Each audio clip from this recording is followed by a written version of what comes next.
Hurst Castle Spit is caused by the erosion of these cliffs at High Cliff, Barton-on-Sea and Hall Cliff.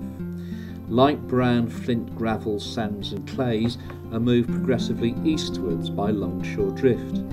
That's the result of prevailing southwesterly winds, which moves the material from the mainland towards Hurst Castle. Castle Spit is stretching way back in the background there, curving over to the left hand side. Two things have been done here to protect the shingle.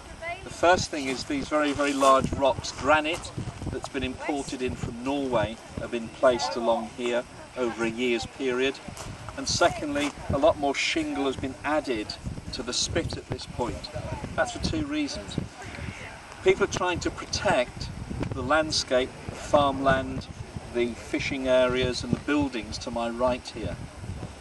You would get very large waves breaching this area and flooding the land, and they had to stop that. So in 1967 they piled the rocks and more shingle here to protect this particular part of the spit, and in particular to protect the farmland and the buildings, the caravan park and the small village, the small hamlets that are over on the right hand side.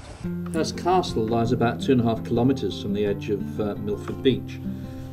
The spit has behind it a large salt marsh. It's a site of special scientific interest, and it's a habitat for a variety of wildlife, especially birds, invertebrates and plant life.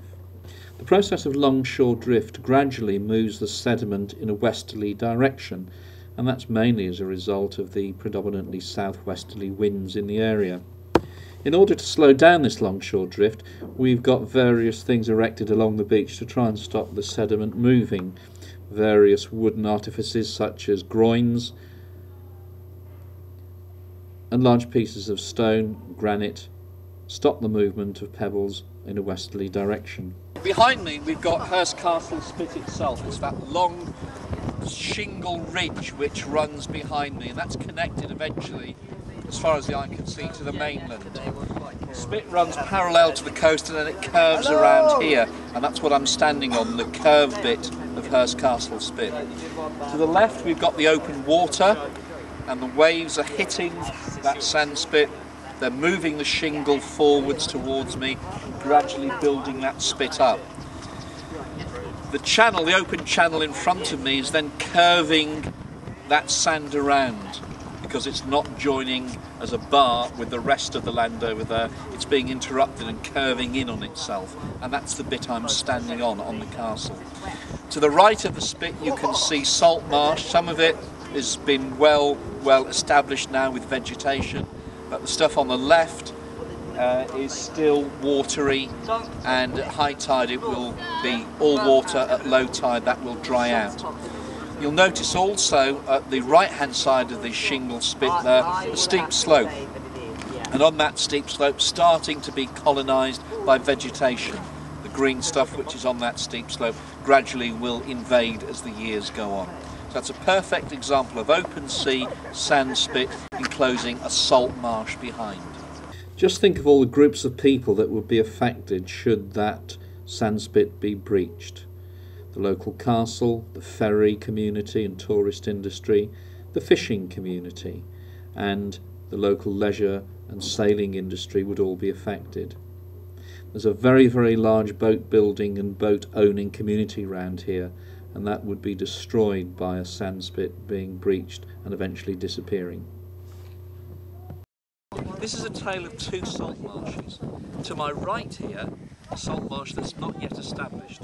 There's seaweed, there's a lot of still stagnant water. There is an area which is still being daily inundated by the sea. To my left, the salt marsh is far more established.